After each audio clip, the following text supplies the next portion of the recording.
mess things up here. All right. Technically two. So I'm gonna try to cast to that again. Let me disconnect. Or do you wanna connect after they approve the agenda? Yeah, let me make sure I can. You're getting on? Say it again.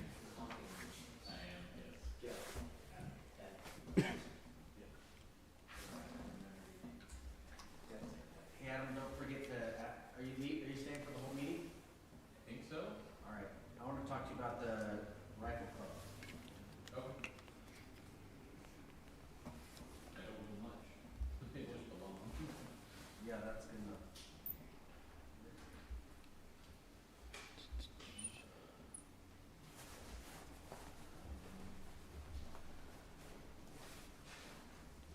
So rifle club in the city or somewhere else? So Little Rock, out near Little Rock, there's Capital City Rifle Festival. I've been once. Yeah. So, I remember. It's a nice place. Let me know when you're ready. Yeah. Depending on what you're using. Depending on what you use certain things. Certain things. Right, we have the ski range, driving up and whatnot, and rifle range / pistol Coordinates the range. project button, right? Or is it connect or project? It should be connect, but it won't Could let you be. connect while connected. Okay. I Just was making sure it's somebody in Okay. not coming up yet. Little Rock's different. They were, So they had actually, two well, clubs. it should just doesn't. There's two that project. There's one over the, off of Yeah, Road, it's just there. and I think it's Marks And then Road. you did the connect. And then the other one is a Only little bit closer to Little Rock. Yes, it's not gonna pop up well. Is that like would that be a full-time job then, as executive in? Yeah. We like poached you Yeah. in Maryland. Yeah. Oh, sure. Yeah. Cool. Did these guys get handouts? No. I don't think so. Weren't enough? Um, I'll give them mine. so we can take one. Unfortunately, I've been missing. We don't So need much to on her. cancel this. Yeah, that's really good. Aslan's gonna be here a little bit late. Did he tell you that? He did not, but I figured he was going to Because come. he's coming from another meeting, so, Yeah. but we'll start anyway. Okay, you ready? Like to call to order the Wednesday, December 13th, 2023 meeting of the Tenino Planning Commission. Let the record show that all commissioners are present with the exception of Darnella Stenzel and Alex Murray, who are excused. Let's take a look at the agenda and see if we can make a motion. I move to approve the agenda. Second. All those in favor? Aye. Aye. Okay, let's take a look at the minutes from the last meeting.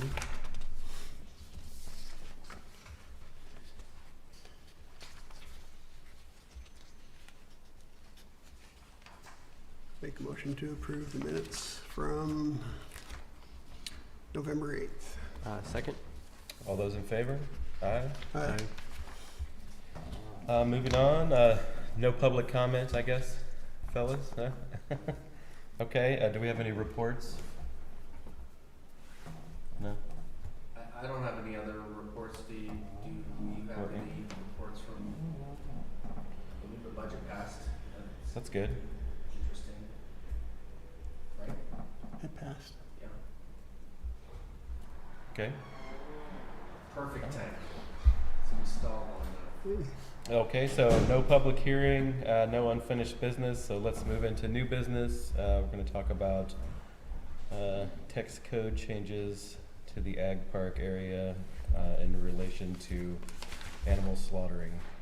So Dan, you wanna take it away for us? Yes. I definitely.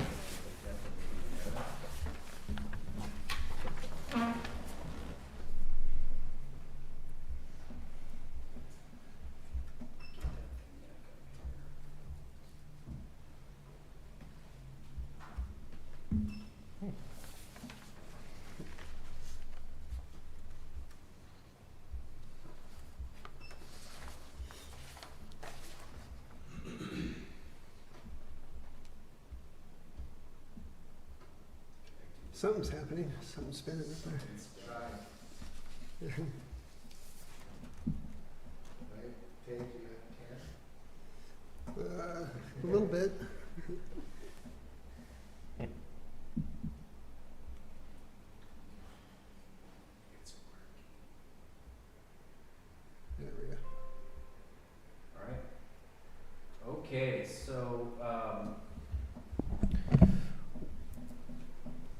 Tonight, we're going to do a little bit of a workshop and a discussion on a text amendment that has been requested from the development code, and that text language is attached to your agenda. It should be, at least. If it's not, It is.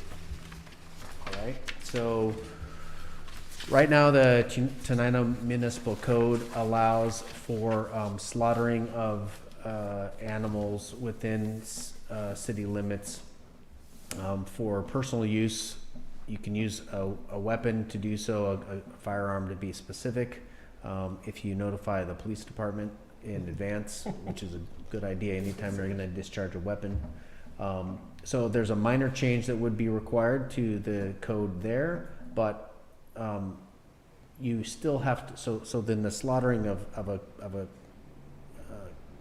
cow would be allowed for your own personal use, but in order to have an operation use, that's a business, and that needs a use approach. And so the rest of the text is an amendment to the zoning code to allow for this activity on public and semi-public property. So I'll start with, that's kind of the high-level context. I'll start with a little bit of the slide here. So we've received this for public and semi-public zoning districts. This particular property at the Ag Park site is owned by the city. There are other public, semi-public zone properties in the city that are not owned by the city, but are owned by other entities. Predominantly the school district is the other one that has public, semi-public. And so the way that text amendments work for a zone is that when you change the language in the zone, you change it for all of the zone, all of that similarly situated colored zone on the map, not just the parcel that you may want to promote the activity on. So it's got a fairly broad reach. So we've talked about that before as a planning commission. When you allow something in the R1 zone, it's in all of the R1 zones, not just certain zones. And if you want to be a lot more specific than that, you have to get a lot more specific with the zones or have to do an overlay. So in this particular process, we are suggesting that this livestock processing facility, as we're calling it, which in other vernacular might be like a slaughterhouse, that's kind of the appropriate accepted term for these types of uses. We're going to call it a livestock processing facility, would be allowed through what's we're suggesting would be a conditional use permit process. So that's the front end context, land use change to the text to have a bunch of additional regulations around a livestock processing facility through the use of a conditional use permit, which would have an application to it and a review process, a public hearing, and a decision by a hearings examiner before it goes to the city council. So this particular site, I know you're all familiar with. It's a Southwest Washington Agricultural Business and Innovation Park, and Mr. Aslan Mead, who's the very skilled manager of that property, at least at this point, on behalf of the Thurston Economic Development Council, is here today. Aslan is acting as kind of the property manager, I guess you could say. That the property is still owned by the city, but it's a long-term lease to the EDC and to other entities. So he's working to make sure that that activities there kind of are consistent with the master plan and underlying uses. So they've got some interested parties who want to do this livestock processing facility, and so we're going to look at that here really quick. So just for your reference and for people in the audience, the Ag Park is the site where the wastewater treatment plant is located. That property has since been subdivided into 5 lots. One of which is the ag part, or is the wastewater treatment plant, and the other 4 parcels are kind of allocated within the portion of the property to the west, which you can see kind of there's a line there. And so I don't know why I can't draw on it. That's kind of fun. But down to the lower left-hand side, the kind of the southwestern corner where you see that that line in the sand, if you will, coming through, that's generally the spot where the proposed use would go. Now the actual site location and the specifics as far as the lot coverage and the operational considerations of the use would be subject to the land use application. So we don't really deal with that right here at this kind of code change piece. We're not talking about site specific stuff. So it's a little bit, I don't have a site plan for you, and I'm trying not to even talk about who a potential applicant or business might be, because that's not really what you're considering as far as the planning commission. You're considering instead, is it appropriate to add a set of languages to this zone to allow for this type of use through the conditional use permit process. So we'll try not to get too specific, but you have to obviously be specific enough that you understand what it is you're allowing to occur through a conditional use permit. Does that make sense? All right. Let's look at the code language here real quick, and then I'll show you. I've got a couple more slides. I'll kind of overview some of the components of the text that has been added or is being suggested to be added, and then I'll maybe bring it back, show you a few slides of some examples of what this use might look like in practice. Talk a little bit about the process, because it's been a fun little journey for me, and then we'll just do Q&A and discussion. And so Mr. Mead has offered to be available for questions and answers as appropriate, right? You're ready to go on that. So let me open up.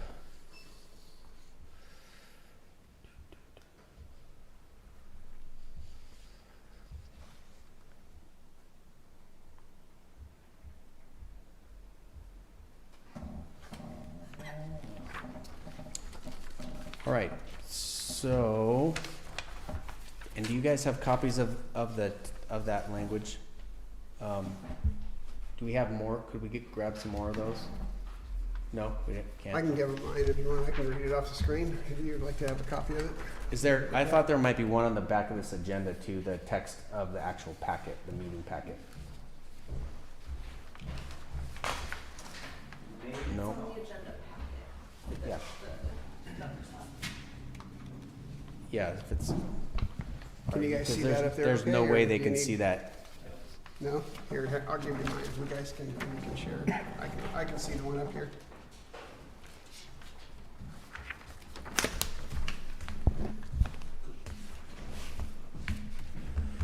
All right, so. Random.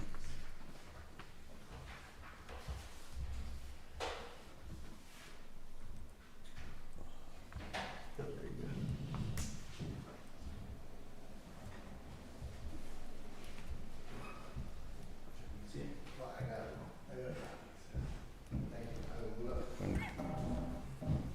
Okay, so again, the first section that would need to be revised is this strike through for the concept of except public zoning district, because clearly that would conflict with the language that's about to follow. So that's would be an initial strike through, and then we would propose at TMC 108 30 125 FF would be a new set of languages on livestock processing facility. So the way a zoning code works is you have a list of all these different types of uses, and then you have a kind of a qualification on where those uses are allowed and under what permits you process, a land use process you'd have to pull in order to get them. So a livestock processing facility involves the production of animal products or slaughtering of animals to be sold to others or to be used in making meat products on the same premise, must operate in accordance with county, state, and federal regulations. Examples include fat rendering, meat packing, livestock slaughter processing, slaughterhouses. A conditional use permit is required within city limits and to meet the following provisions. So the next set of sections, I1, I2, and I3 here, talk about the conditions for a conditional use permit. And so most of these, a lot of these came from another code that we researched and found that similar operations in a city where they were doing livestock processing facility, and so these conditions are commiserate and consistent with those. We've also run these ones all through or past like 2 or 3 other people in the industry to ask them what they think about them, and we've taken their edits under consideration and made edits where appropriate. So if you're going to do livestock processing, you have to do it in compliance with these conditions. It's only allowed as a conditional use in the public, semi-public zone, and all uses have to be in strict conformance with all federal and state laws for the operation of such facilities. So let's take a slight tangent and look at the Washington State Department of Agricultural flyer that I handed out. This kind of describes how the state handles some of these uses. Now, it's worth, for me at least, I need context in order to understand these things before we can figure out how to regulate and process them.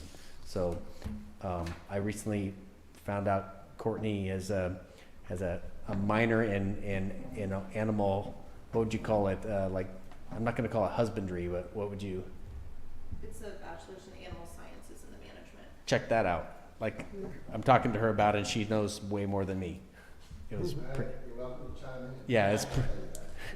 yeah, it was awesome. So there's obviously the beef that we get in our stores is coming from a USDA certified facility. So that's United States Department of Agriculture. It's a certified product that we know it's clean, we know it's safe, we know it's been done in a humane setting, and those are highly regulated settings where you have a USDA inspector on site much of the time, and they are making sure that everything is done according to the myriad of code that comes out of the federal government on this type of stuff. So that's one set of facilities. Another set of facilities is something called custom exempt. And that custom exempt facility is something that is licensed through the Washington State Department of Agriculture, which is the stuff you're kind of looking at now. And that predominantly is for someone who has their own animal that they need processed for their own use. So we have beef, we want it turned into beef, and so we take it to a place and they process the animal and they give it back to us and we consume it on our own time. It's not, that custom exempt is not for me to bring my cattle in to be processed, to turn it around and try to sell that processed beef to 1889 Steakhouse or Sizzler or whoever. Can't do that. The licensing doesn't allow it. That's a USDA certified requirement. So you have to have a certified if you want to sell retail or in a commercial setting. So far, is that accurate so far? As far as, so we need to make sure that whatever this facility is set up, they follow the correct rules. So that's kind of what that says there in that second bullet there. All such uses have to be in conformance with federal and state laws for the operation of the facility. So we're not necessarily right now determining whether it's a USDA certified or whether it's a Washington State Department of Ag custom exempt. It doesn't really matter to the code right here. It's just saying whatever you're doing, you have to follow the codes of the folks you're getting the permits from or the license from. So far, so good. We can keep going. Are there any questions about that flyer from the the Washington Department of Ag So we really don't even have to concern ourselves about the conditions. We're just saying, is this allowed in our area? Because they're gonna have to follow the USDA or the WSDA guidelines, so we don't have to really, that's kind of something beyond what we're working with here, right? Besides saying you have to meet the requirements. Yeah, I would say that it's like, especially within this building and within the structure, you know, the actual processing of the animal, we don't have to talk at all about that. Yeah. That's no different than if someone was turning, you know, steel into cars. Like, we wouldn't really need to tell them how to do that. They're going to follow whatever OSHA rules they're going to follow for something like that. And so we're just going to say, follow the rules as you're supposed to be.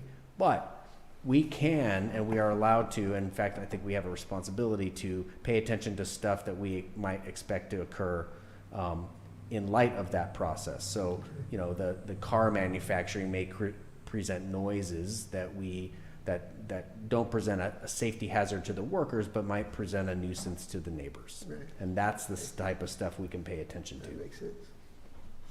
And so that's actually a nice, thanks, Dave, for that segue. It's kind of a nice way to transition into some of the conditions that staff is suggesting we consider as part of a conditional use permit. So we've got slaughter of animals need to take place inside a closed building in a confined area, and the noise level shall not exceed city standards. That's a certain decibel level, standing a certain distance away from the noise emanating use.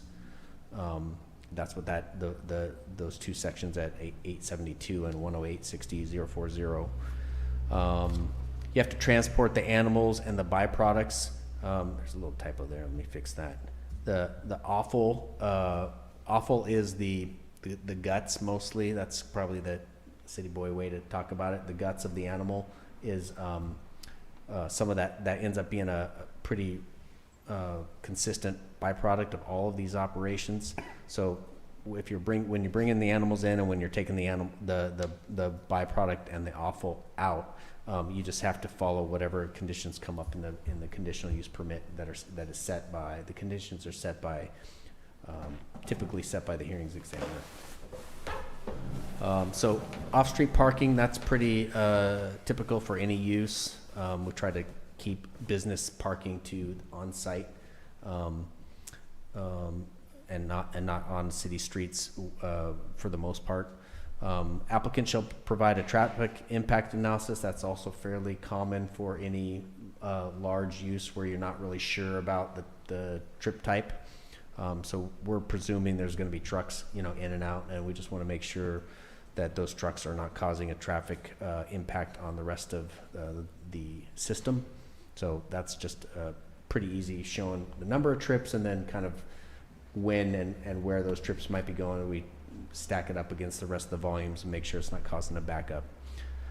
Main entrance to the facility located on a state highway, county road, or township. You're going to say, well, Dan, why do you need this in there? We know it's this particular site at the ag park is going to be on a state highway or a county road, or but there are other public, semi-public owned properties that we have to consider potentially having an application on those properties, and so we want to make sure that they recognize that it's, you know, we still think that access should be off a state highway or a county road. Does it matter? Are they going to be coming off of that miles sand and gravel road? No. Okay. Yeah.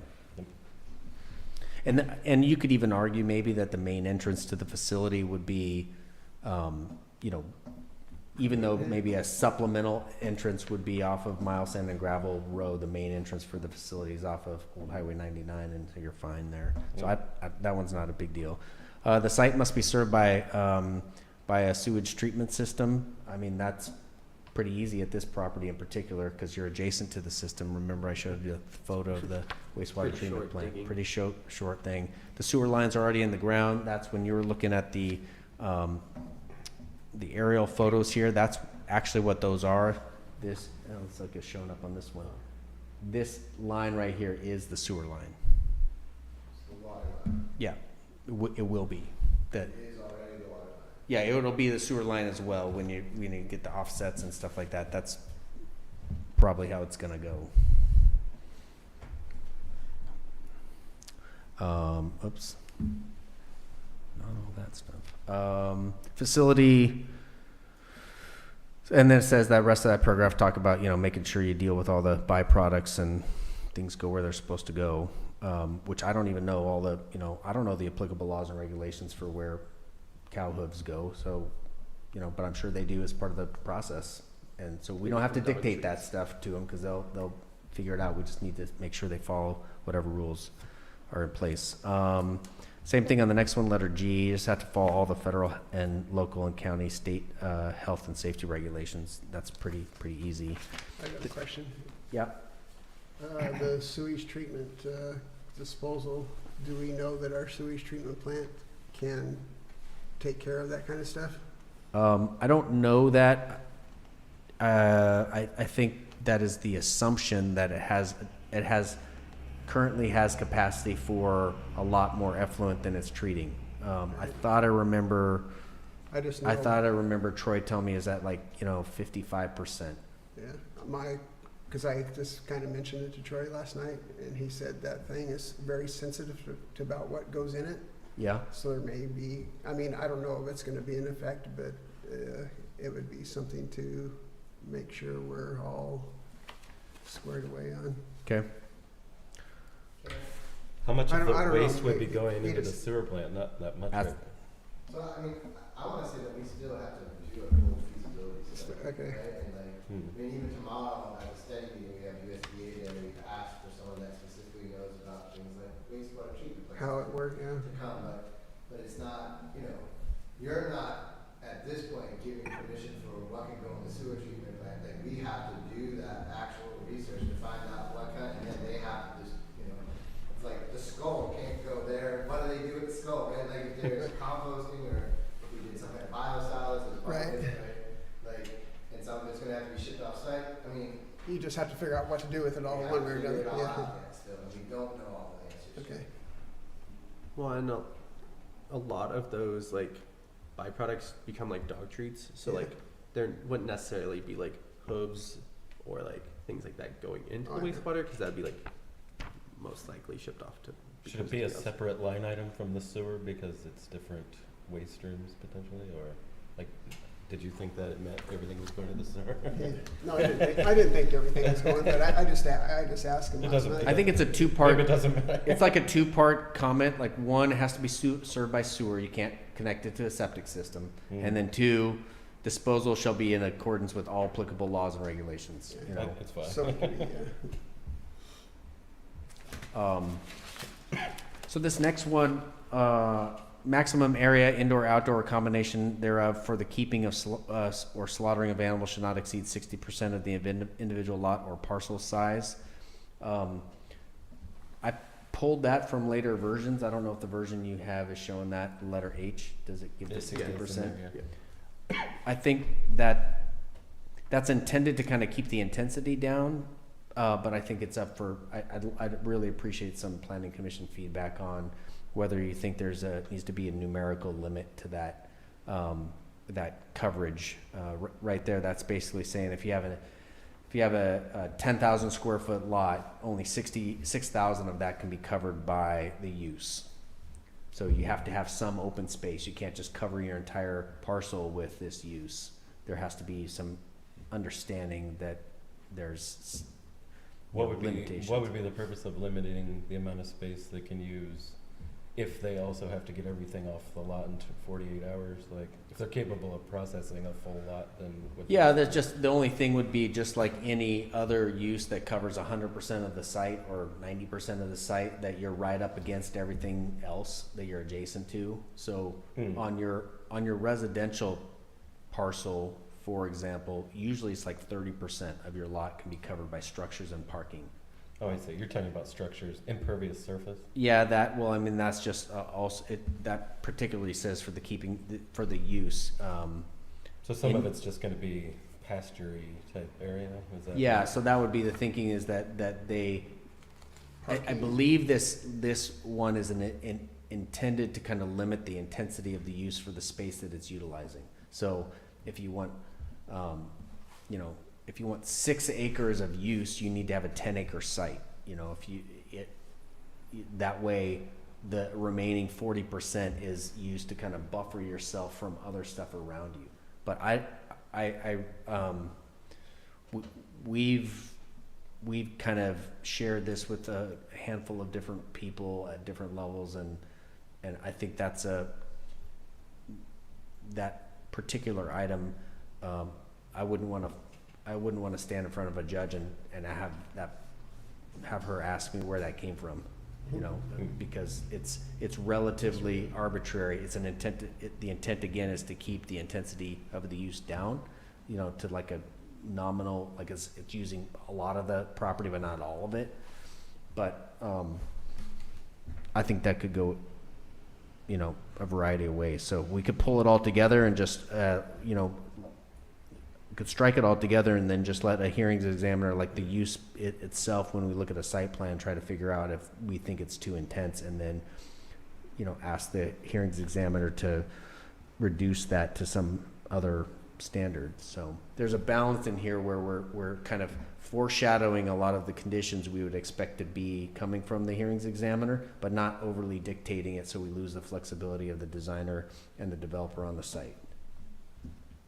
I feel like 60 is like a pretty reasonable number, because in theory they still have, with that specific like definition, they still have to do like the parking and other things. That's what I was thinking. So like really to not use all of the space where you have like cattle on both sides, because in theory with the spot we're looking at, although I know that other spots could apply for this,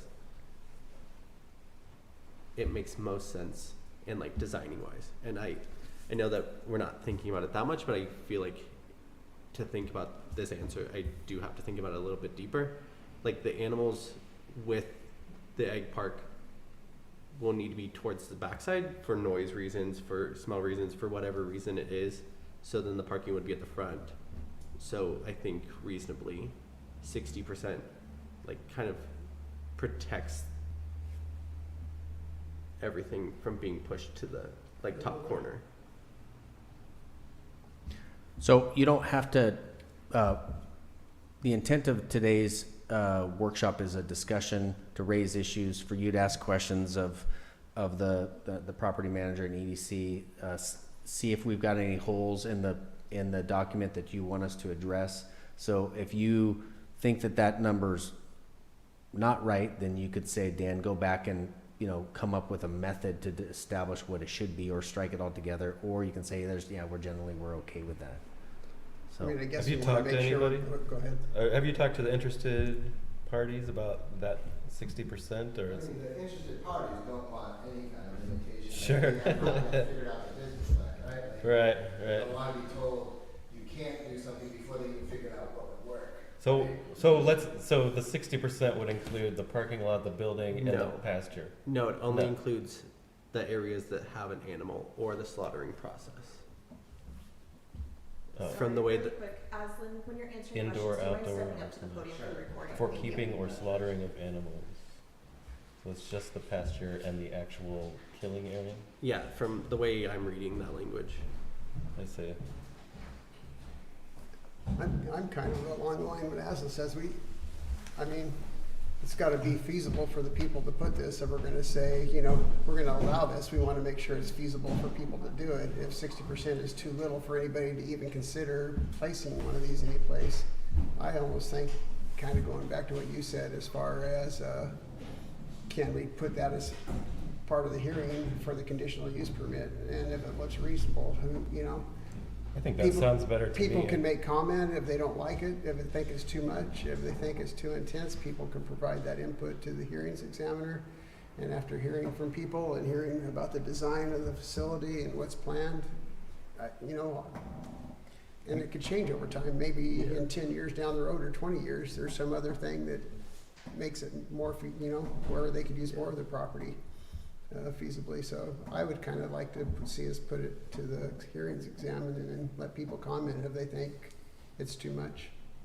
I think we don't know what's appropriate. Yeah, I don't agree. know that I can, yeah. And you But don't- you we don't- do say you can't have animals on there for more than 48 hours, and you have to pick up all the manure every day on here. yeah, we'll Which get to that's that. like standard practice. Well, yeah, I know, but I mean, I'm just saying. Yeah, Like, so it's Yeah. not like they're gonna be, a big cattle yard out there where they're, That's true. So I'll strike that if that's the suggestion, or we'll make, is that the suggestion of the planning commission, just to kind of, Yeah, I'm okay with that. I think that makes sense. okay.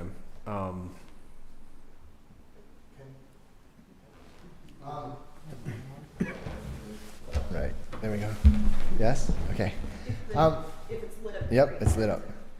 So, I love what Dave just said, and Will had asked if we would reach out to the conservation district, and I don't know if you got the I saw response. Sarah's, yeah, one. But I mean, I feel like that has been a consistent theme when we ask kind of more experts on this topic of that same kind of, like, she starts off her response with, the city may want to focus on the code that covers the big item issues while allowing them to be adaptable in their implementation and planning. And that's what I heard when I talked to Will as well. It's what I heard when we talked to Tracy, who managed the mobile slaughter unit for years. And so that is, in my mind, the more you can just set it up for the specific use to be determined, right? Because we don't have all the answers yet, and Dan's going out and trying to find it from other cities or across the country, and we're trying to piece together these kind of rules. But one thing that thinking about this more, like one thing it seems that you should or could is just limit the size, right? Like when we say slaughterhouse, it makes you think of a large operation, right? And like every model that we're looking at is like the mobile slaughter trailer or this modular unit that's called Friesla that is very, there's up on Whidbey Island, there's an island grown meat co-op, and they have a pole barn, right? And like, we're talking, like if you limit the number of head that can go in a week, or that seems like you're saving the city, saying this is never going to be a large operation that's going to cause smells or noises or whatever. We're going to try to, whatever comes, and even the demand in the region, like we've been hearing for longer than I've been at the EDC, and research after research and feasibility after feasibility says there's greater demand than we have processing capability right now. And we just did a joint study between Thurston and Pierce County that came back with the same, we know it, we hear it from the producers all the time that they have to send their animals all the way down to Sandy Hook, Oregon to get processed. There's not enough processing capacity in the region, right? But even if we take into the demand that's available, or the demand that could grow, it's still tiny. It's not like something like in eastern Washington where we're talking like hundreds of head of cattle or something. We're talking, 20, 30 cattle a week or something. So, I mean, it's a very small number. So I'm not a planner, and I think we're all learning as we go on a lot of this stuff, but I don't know. In some ways, I think less is more overall, but that's up for you to decide. But I do think you could limit the size of it, like the volume. I agree. I personally, I don't like that idea. I think that should be left, like we shouldn't put that in code.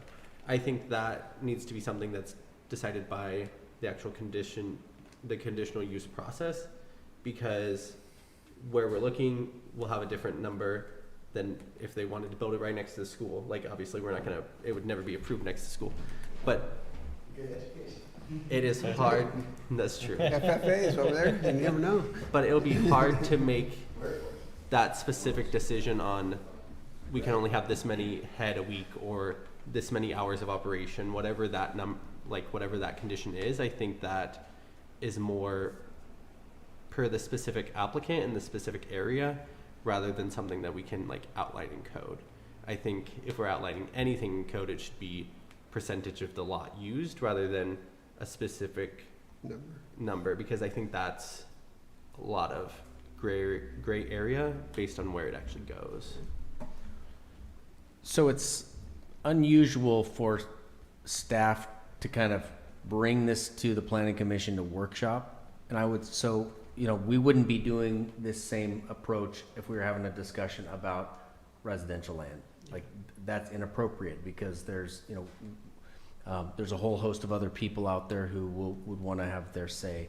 The property is zoned public, semi-public, so in a sense, the public has a role to play in the determining of how their property is zoned, the property that the city already has under ownership. So it's just I thought I should offer that it's kind of strange to workshop it like this, but I feel like it's appropriate because it's a public, semi-public zone property, and we're trying to determine the best way to facilitate business development, but also protect the city's, property.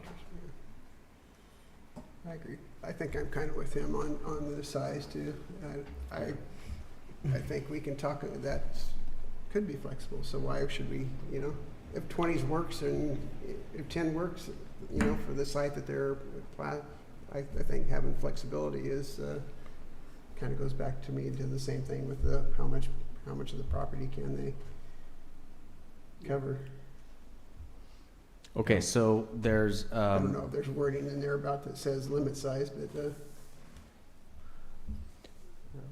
so the condition, it does, we'll limit the number of so animals. perhaps maybe a little dance around this would be something like the conditional use permit will limit the number of animals for the keeping of slaughtering and limit the size of the facility to something that's appropriate to the space, or would you Space like and some? location, maybe. Yeah, not space instead and of having a location. 60%, would you rather just kind of hint towards the examiner that there should be consideration of the scale? Mhm. All right.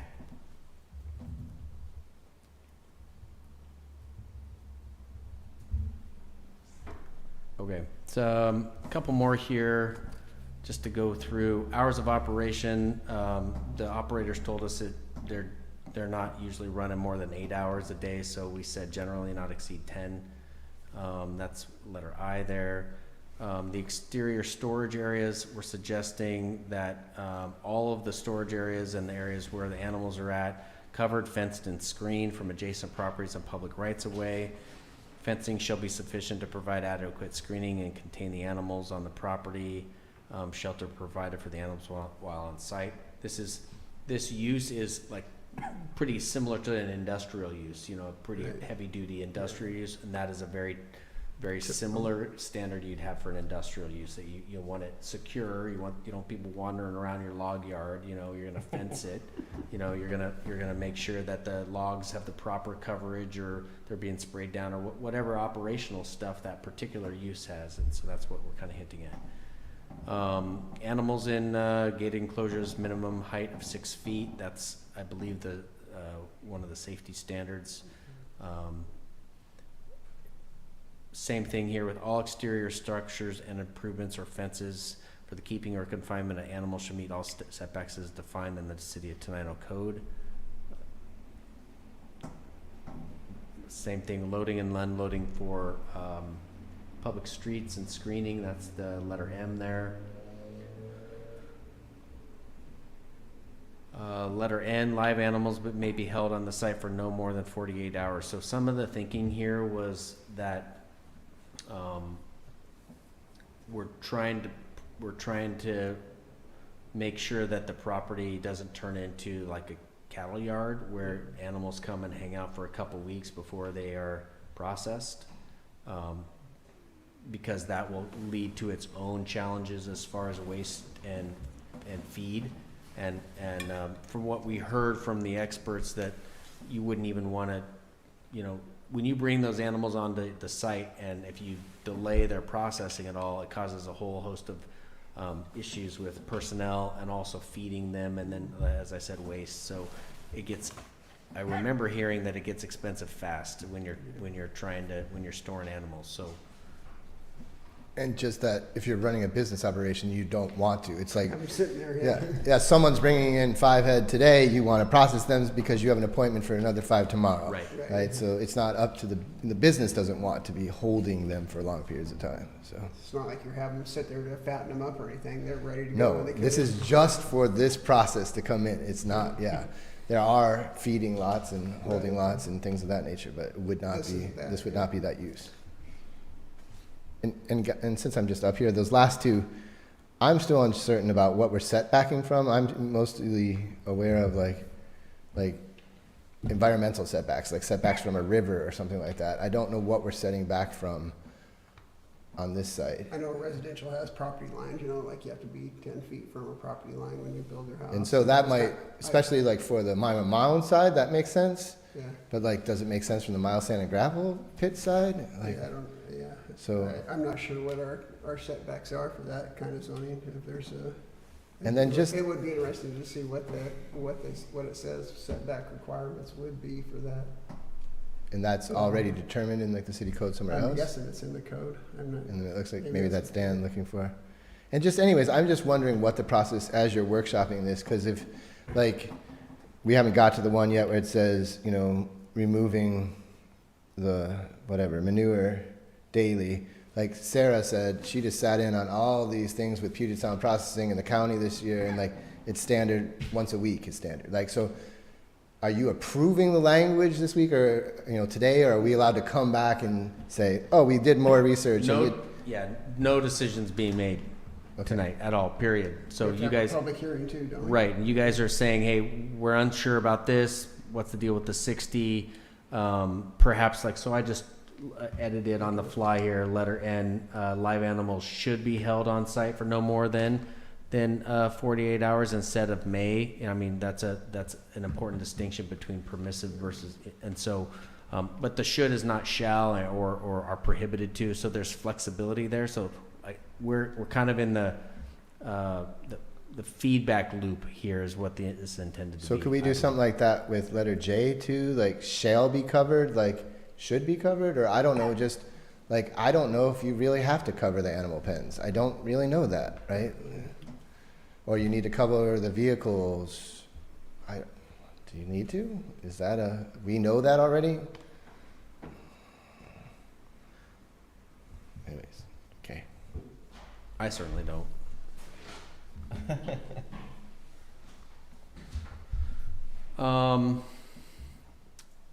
Just a couple more here.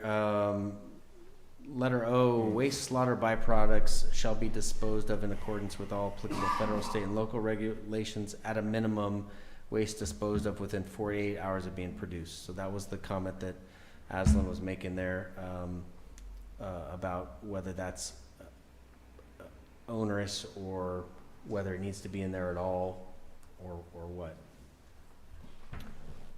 So looking for feedback on that. And then this last one, I think, perhaps could just end up being a catch-all, which is what I intended it to be. Letter P says the conditional use permit shall be subject to a facility management plan, a waste handling plan, a site plan, a noise and odor control plan to be approved in writing by the City of Tenino Community Development Department. So as part of a conditional use permit application, you would also need to submit a facility management plan, a waste handling plan, a site plan, which is required on all large developments, and an odor control plan. Doesn't that one sort of trump most of the last four? I think it could for sure. Yeah. I think the difference is someone could argue about what's supposed to be in a odor control plan or Yeah, 'cause what they're not standard defining you what it expect is. for me, you know, so Well, there's that's a why we have difference to between reach out to experts for all of this stuff, because we don't know, like, is 1 week enough to get rid of the manure? I don't have any idea, like, to be honest with you, but, Well, and I think there's a difference between one in public space next to an ag park or next to the school is the running example I'm going to there's use. probably only gonna be ever one. Yeah, I understand, but still, but there's a difference between that and one that is like in the middle of Eastern Oregon or Sure. in the middle of even like if it were in Roy. Like I think there is a responsibility to the public because it's on public land and it's in a city rather than in the middle of nowhere.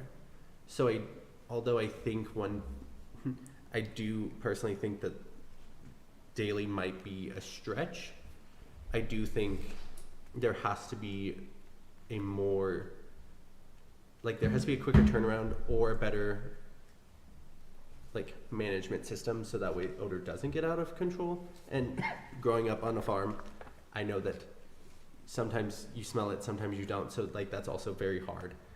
But I think there has to be some sort of manner or some sort of ruling that the odor doesn't get out of control. So I think going to a week is probably inappropriate for it being on public land in the middle, not in the middle of the city, but on city land.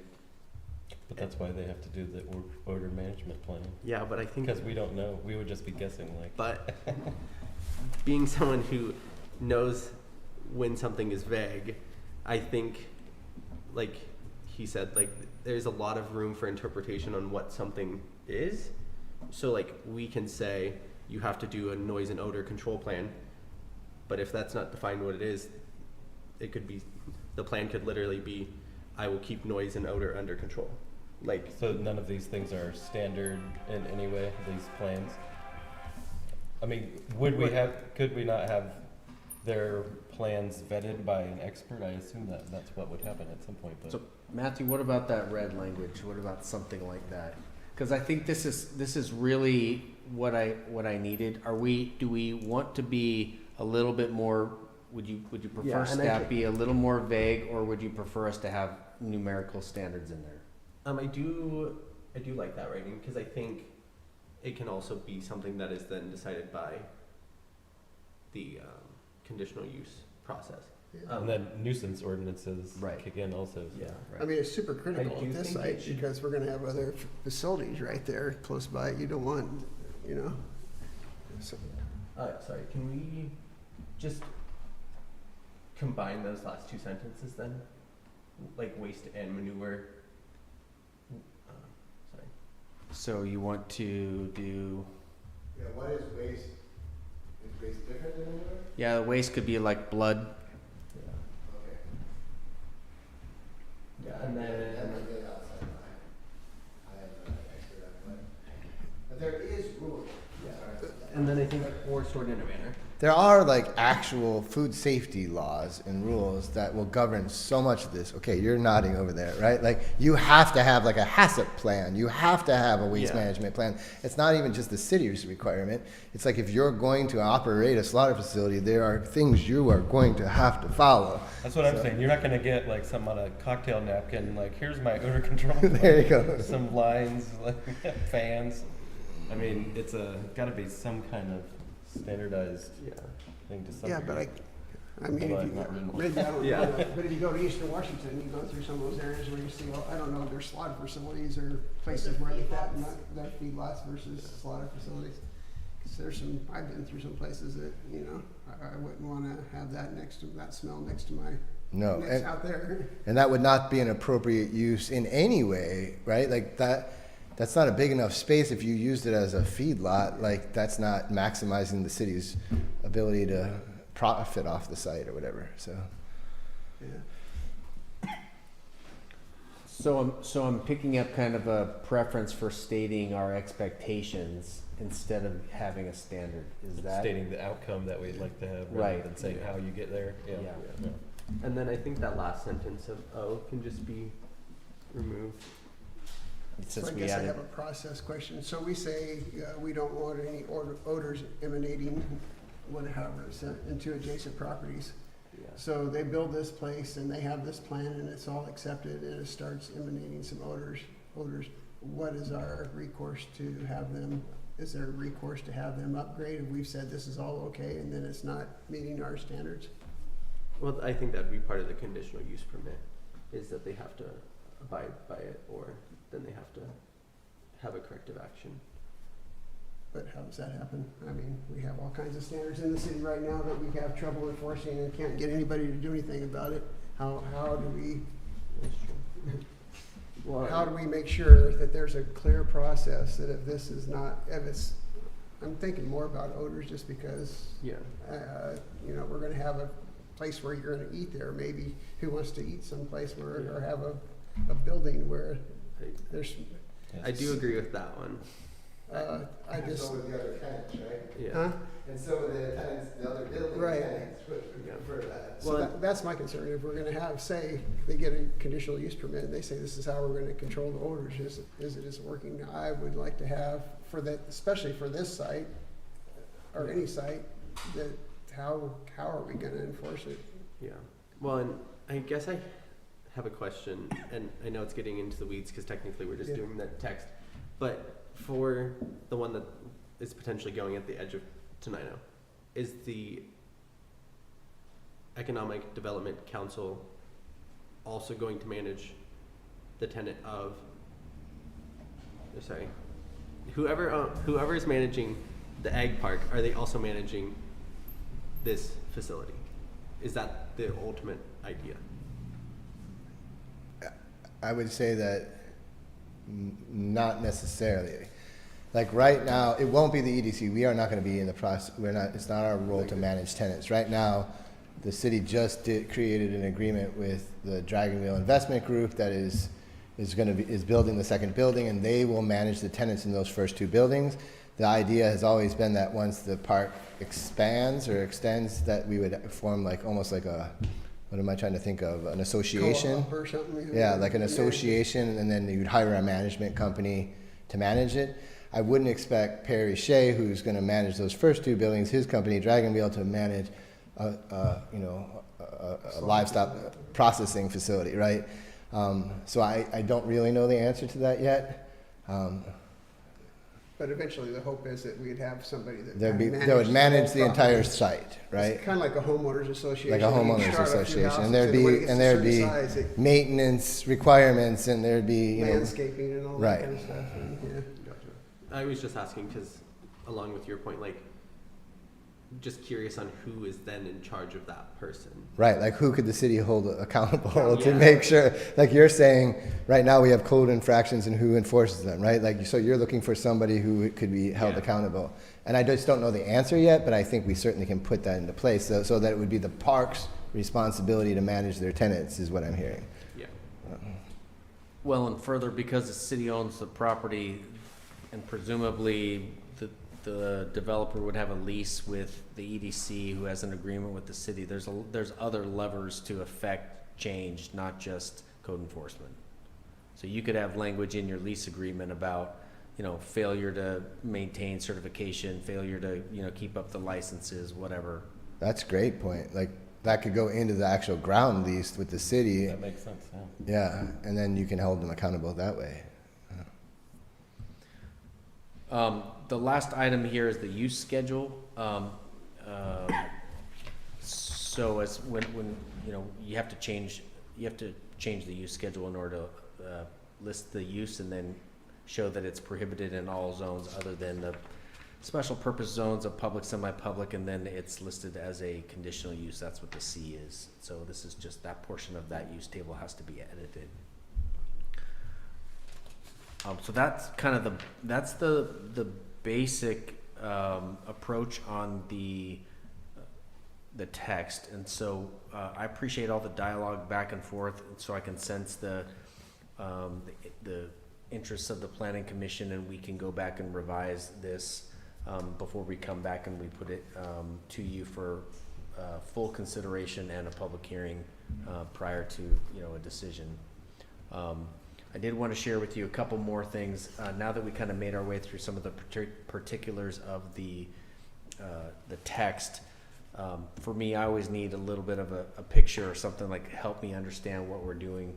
The sites that are currently being or the building types and that are currently being discussed would look something like this. And so this is a site out in Montana. And it's there's a couple different manufacturers of these modular processing facilities, and this is also for cattle, for beef. So the next slide kind of shows what's going on there, and the proposal that we've seen from the interested party for this particular use looks somewhat similar to this, not identical, but somewhat similar to it. So you can see it's almost like shipping containers. It's about that size. They're obviously much more advanced, and they're sealed and refrigerated and powered and all that stuff. But you can kind of see the process of a pen up there on the upper left-hand side. The animals are brought in and loaded into the pen for storage, and then they're taken through the process to go through all the modules and the coolers to end up in the finished goods on Can you the go other back side. to the aerial photo again? Yeah. So where's the pen? It's that building in the middle of the screen that has a roof on it with Okay. walls. Oh, yeah. And I believe when we talked to Tracy or Jake, I don't remember who said it, but it's easiest for processing if the animals are on a concrete slab. Then you just spray it, not just, but you spray it down when they leave, when they are going through processing, and it's a lot easier to handle the runoff versus a bunch of dirt and mud that's gonna Right. build up, and then you're gonna have soupy. to pull it out and then put new stuff in. And so that's what I believe is going on here. If you look at some of the other photos and some of the videos I watched, it's a concrete pad, and it's got, you know, big heavy duty galvanized steel fences, you know, to keep the animals in. You probably don't know this, but do you know what the capacity of this one is? That would not be at all hard to figure out. I believe it's the same, like a similar capacity to this. What we're talking about, like 20 or Which I 30? think the capacity of this particular system with this alignment and the modules, I thought was like 75. week. 75 a week.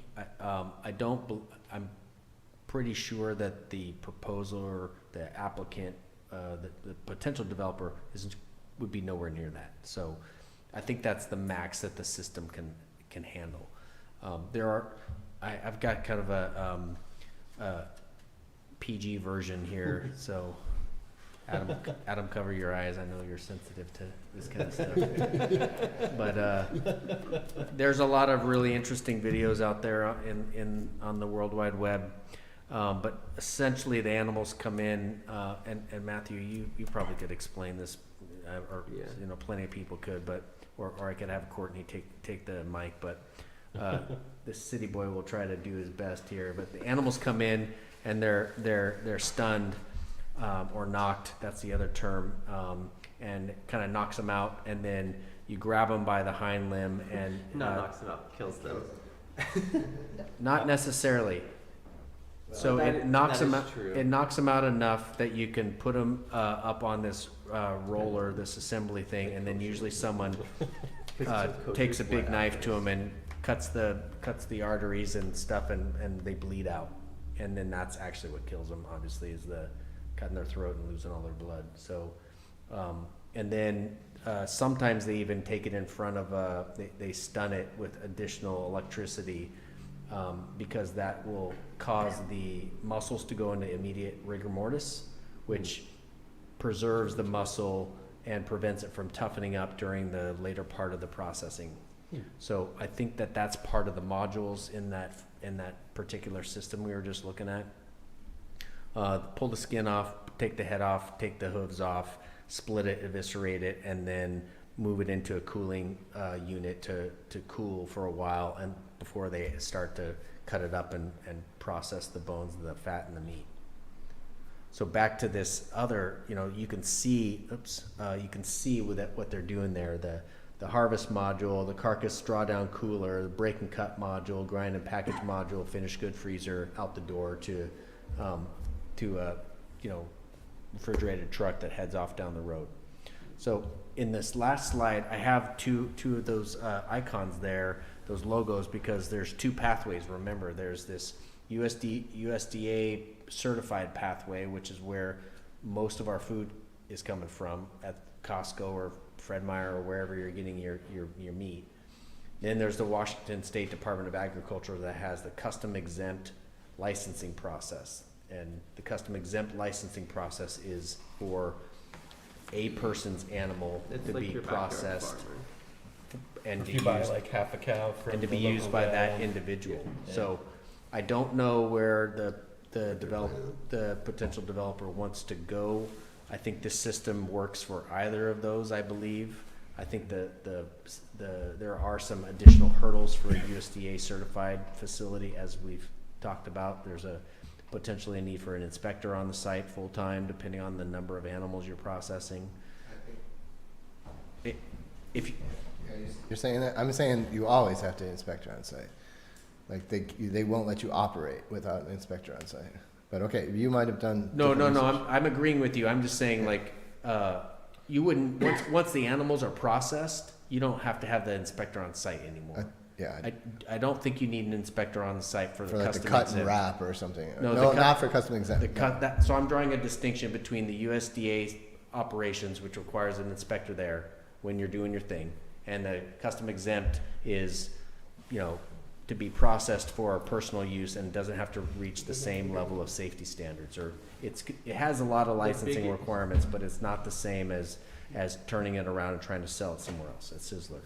The biggest difference is, so this whole process is almost the exact same no matter if it's going to a store or going to your own freezer. Right. The big difference between your own freezer and the store is that the other process is like the raising of it process is typically done through more intensive lenses. Right. So like your feedlot is under more scrutiny than your backyard farmer.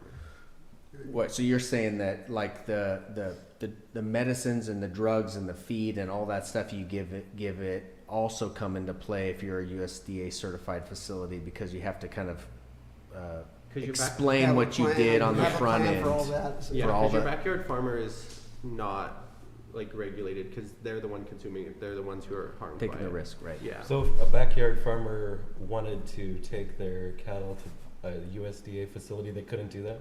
No. Oh, really? Yeah, like, well, so can you go back a slide?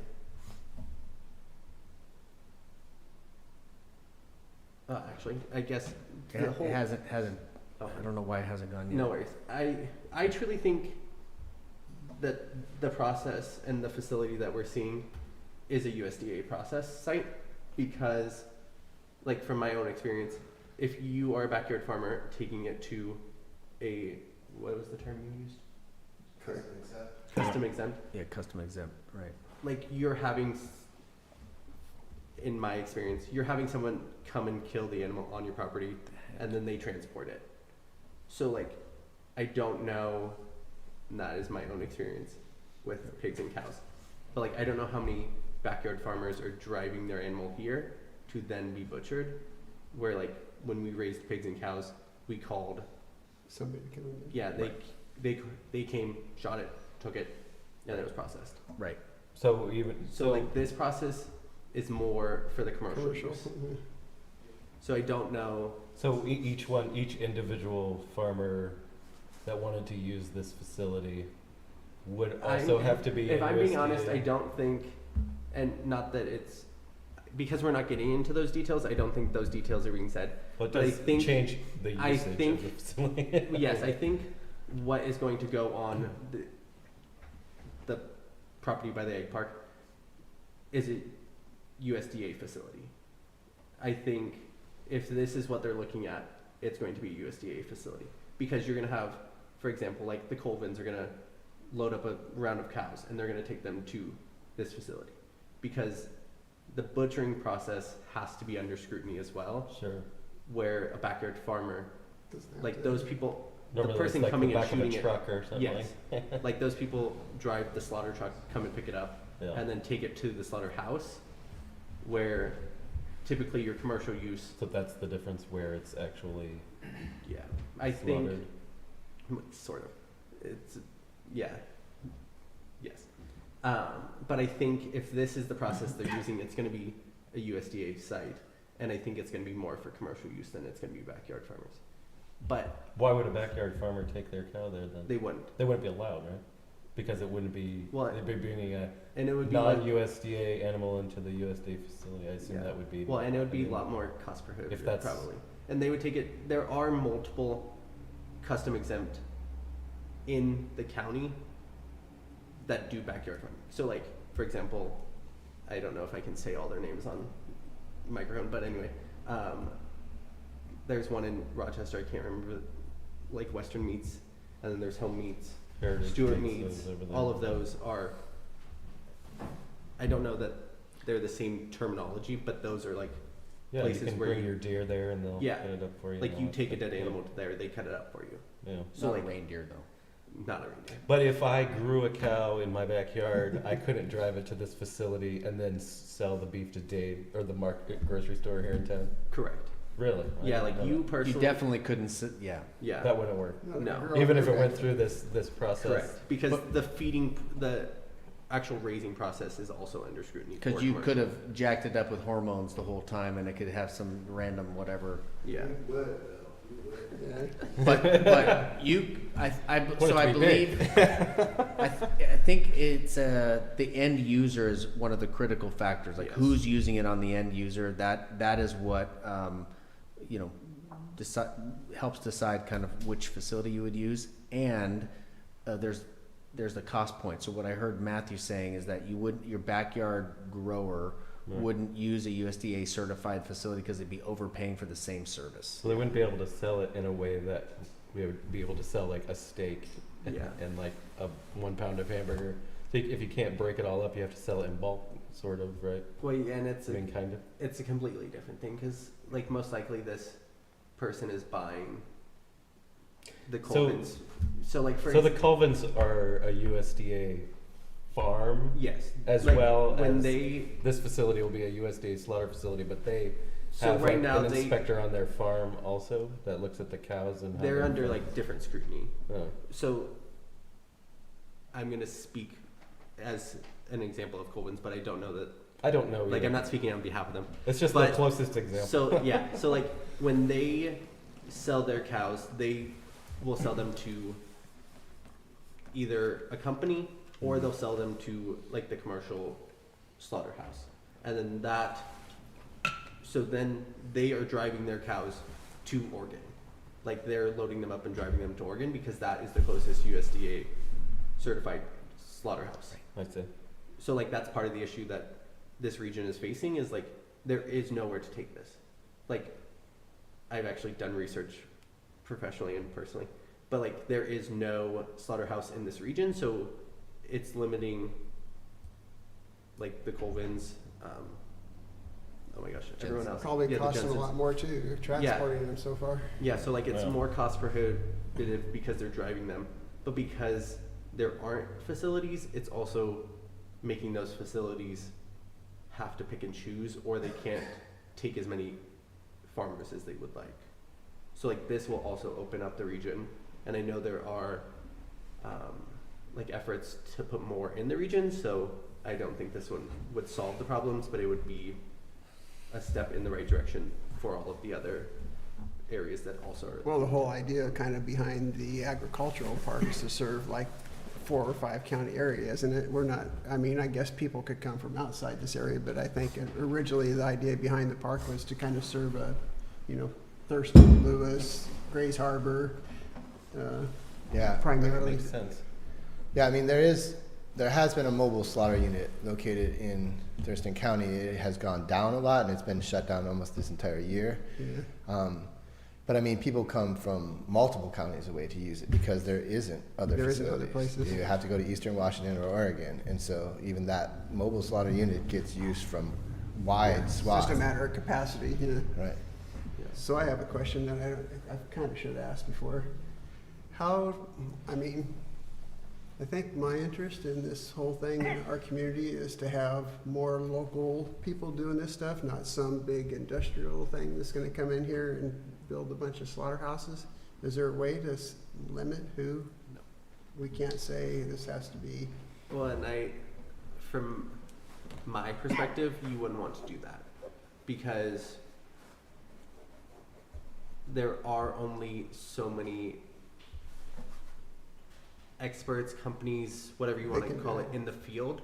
So like Joe Smo down the road isn't going to be, be able to build one of these. yeah, and like they're operate. not going to be equipped. Like the company that comes in and puts one in might be more local, like say in the PNW region, but they're not going Be to a local, necessarily be yeah. like a Tenino resident, because like that's not. Well, I wasn't thinking that Yeah. micro, but I mean, yeah. Yeah. Dave, is your question about are there other potential users of the site? Like, what are the other No. companies that may be interested in this? I mean, I just, when you talk about think locals, I mean, can we encourage more local owners of these things than some national or international company coming in, and even if it's a small Yeah. one? I would prefer, if there's a way to do it, to encourage more smaller, as local as possible companies to develop these things.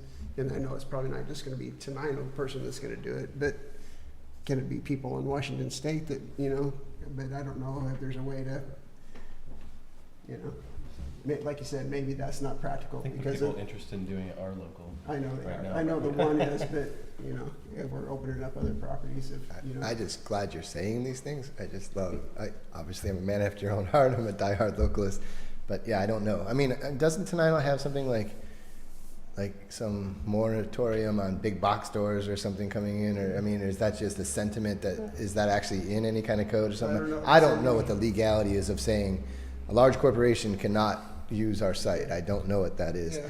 But anyways. But I do understand there's probably a lot of complexity to it, so not just any guy, backyard grower is gonna most likely come in and do this, because there's, you know, I'm sure it's not, but also we could, But I do think in your sentiment of like supporting local, I think this going here, one will support all the Yeah, local more. farms. But I think, like, really, as you think about it, like, it's only going here because the local people want it and local people need it. So, like, the group supporting it will most likely be local, whether or not the actual company who does it. Like, I think that's harder to even predict. but don't you think the community even accepts it more? I mean, I know there's people in our, I'm sure there's people in this community that really don't want a slaughterhouse, even if it meets all these conditions. But if you're saying, hey, this is our local people that are doing this, to me, it's a lot easier sell to our public than if it says Archer Daniel, whatever the name is coming in and doing one of these. I mean, that's the entire intention of the ag park is Yeah. to support local agriculture. So to be able to have processing that would then service the ranchers who need that processing, that's exactly what we're trying to do.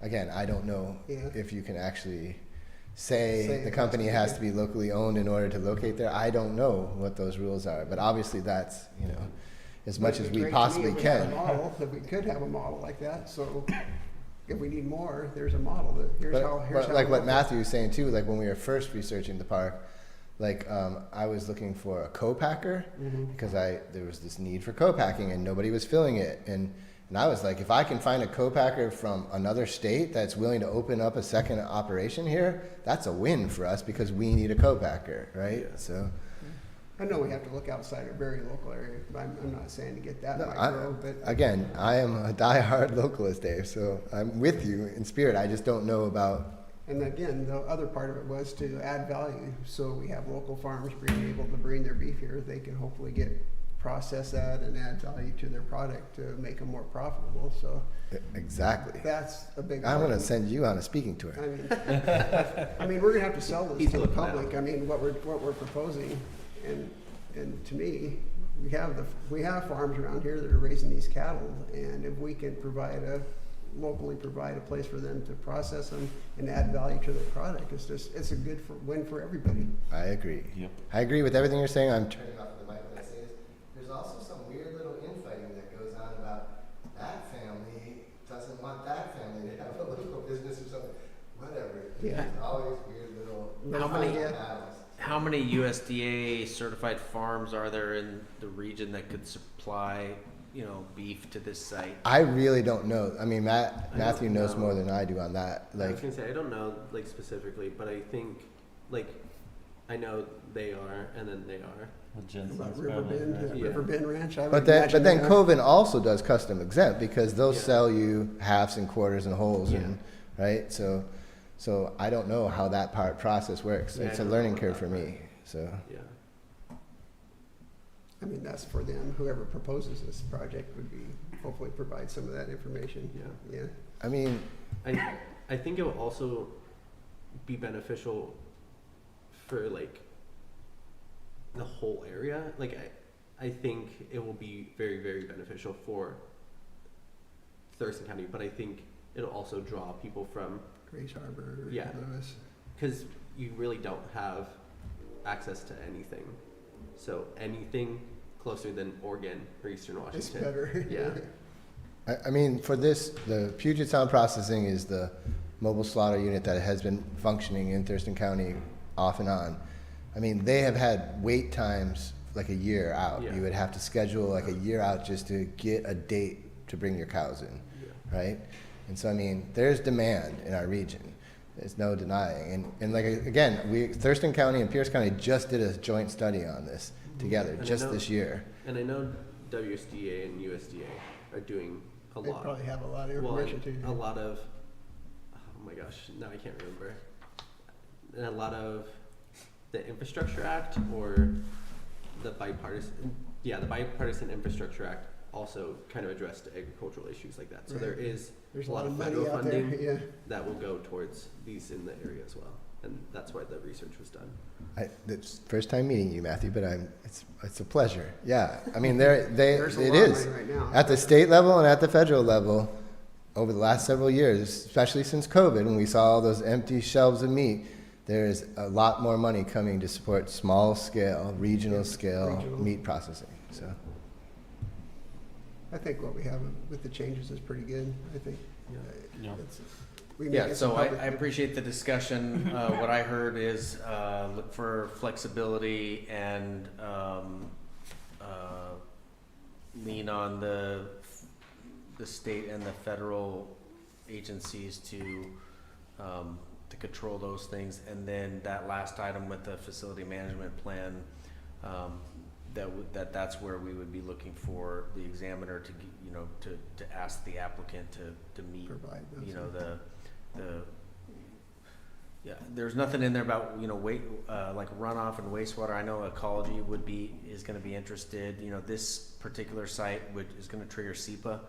And so, this particular hurdle for the text amendment is kind of a bit of a formality, because you'll go through and A will lot of address the things that should be addressed in the future, but the real work comes when the applicant starts putting pen to paper and figuring out, how to make all that stuff work, and going through the proper permits for all the discharges and all the waste and the biohazard and all the other stuff that's a result of this, particular use. So I appreciate it. Thanks for taking the time tonight to help, and thanks for all your your insights.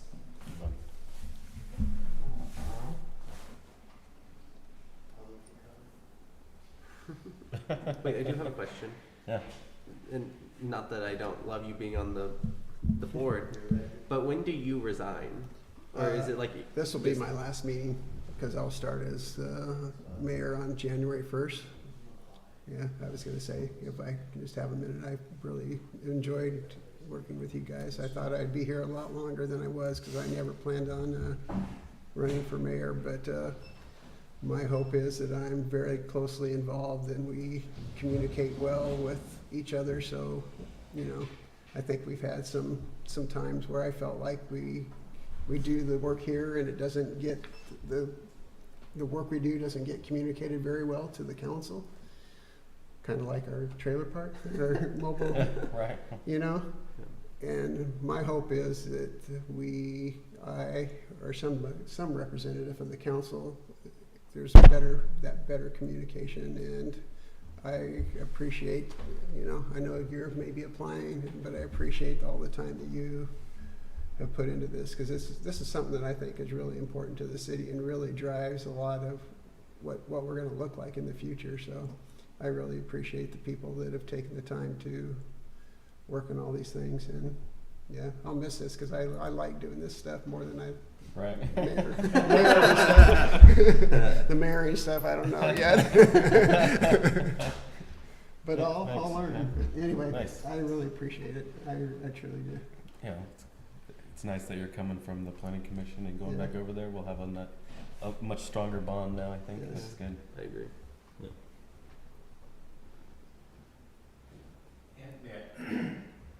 Yeah. Yes. Push the green button. right, If it's lit up, it's on. Yeah. Just some quick comments. Going back to the 60%, I'm thinking about like the waste transfer stations in Seattle or whatever, where the entire operation is in a huge building, where the parking, the unloading, the operations, all that kind of stuff. And it may not be desirable to have that large industrial looking building in the park we're doing.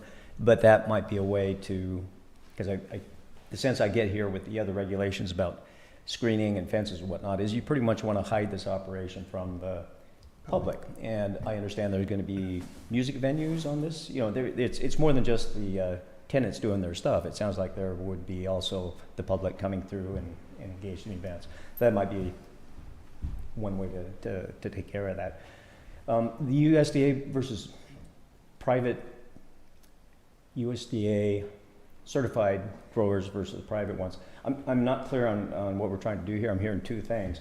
If only USDA farmers are able to use this, that we're not taking care of those backyard farmers who are waiting a year for the mobile butcher to show up. Oh, no, that's different. I'm sorry? Those are different. They are different. Yeah. So that was just talk. We're talking only about professional We're just talking about the farmers. differences. Yeah, that year is all for like the commercial grower. You still, for the commercial grower, that like year was for that specific mobile unit that did only USDA. For your like backyard farmer, you still do have to wait a little bit of time, but that's like more dependent on the season. Okay, so this facility is for the commercial grower. It sounds like it. It sounds like it would be, yeah. Yeah.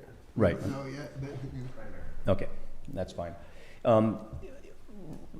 Talking about the future, right now it's at the edge of the city, but we're looking at the 20-year plan. In 20 years, it may not be at the edge of the city. There may be developments around.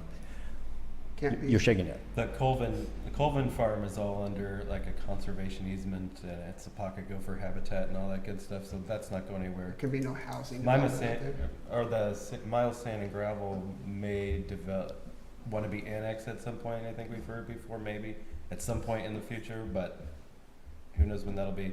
And then the property across the street is in similar, like, you know, habitat conservation stuff, other than the equestrian center, and then there's a couple of other developable parcels over there, but basically there's not a lot of, we can't just blast out that way. Like, I understand that's the state of the law today, but in 20 years, knows? the needs of the state may change and the laws may change, and it may no longer be at the edge of the city.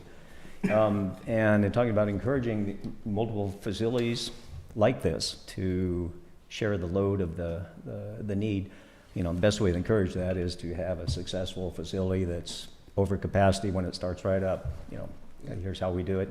Here's how we did it. Here's how you do it. You know, jump right in Build and a help us model. out. Build a model is my thing with a lot of things we do, is if we can build a good model that other people can follow, makes it much more easy to, I would think, you know. I agree. Thank you. nice. Okay, is that it? All right, with that, meeting adjourned.